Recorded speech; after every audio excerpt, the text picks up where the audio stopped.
Welcome back to our special Saving the California Dream. Heidi, okay, where are we going to go next? We're going to go to Siskiyou County. It's a region, a northern county, the 5th largest in the state, with amazing natural resources. But its industries, lumber, mining, have been effectively shut down by regulations. And now farmers tell us they're worried agriculture is next. It still looks the same, despite everything that's going on down there. Many of our governmental officials are more concerned about fish, plants, birds, and frogs than they are about the people they serve. And that's the bottom line. Water is more precious than gold, and the government wants to control that 100%. We went from a county that had some 60 to 70 mills that were employing people down to a remaining 2.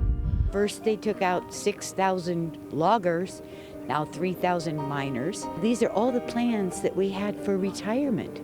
That's dead. The only reason I'm still here is you can't grow hay in China. It's a very hard living. There's not a lot of profit. This year alone, I think we had close to an 800% increase in our water fee. Most of us, the farmers up here, are just trying to make, an honest living, trying to provide food for California, food for America, and it's becoming more and more difficult to do that. We'll see how small the river is that we're fighting over. Just based on what you're telling me, it sounds like this is about control.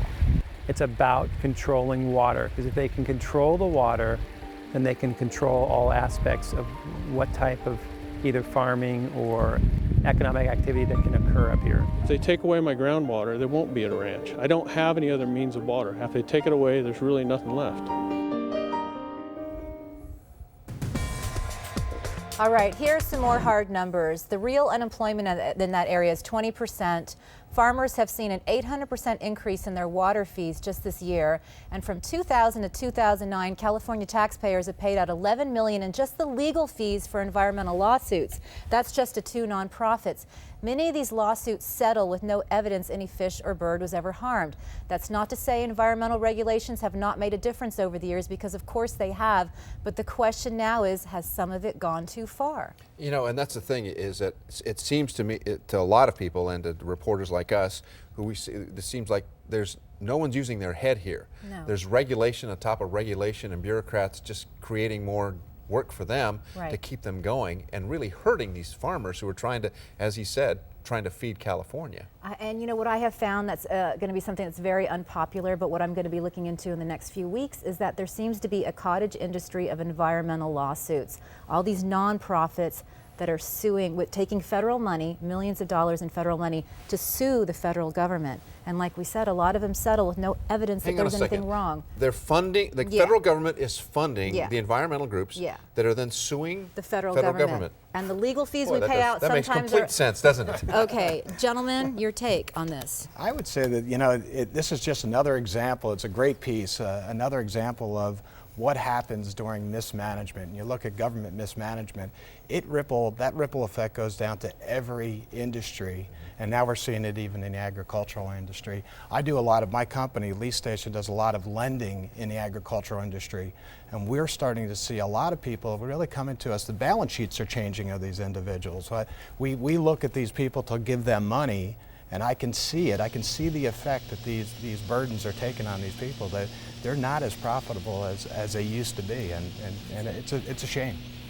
You have thoughts, Brian, on this? Oh, absolutely. I mean, I absolutely feel for these people in this county. I mean, it's just devastating what's happening up there, and again, it comes down to too much government regulation.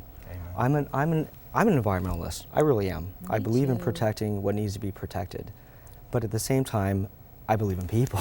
I believe people come first, and I don't think that is happening in that county. A lot of folks have said, we get the environmental message now. We get it. We don't need it beaten over our head with it. But it's interesting to see how it's affected business in California, all across California. And I'll tell you one thing. When I went up there, you can tell who the environmentalists are. It's the farmers.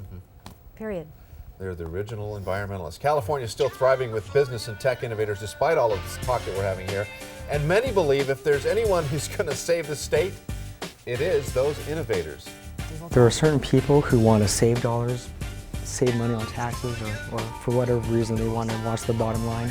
My approach to it is grow even faster.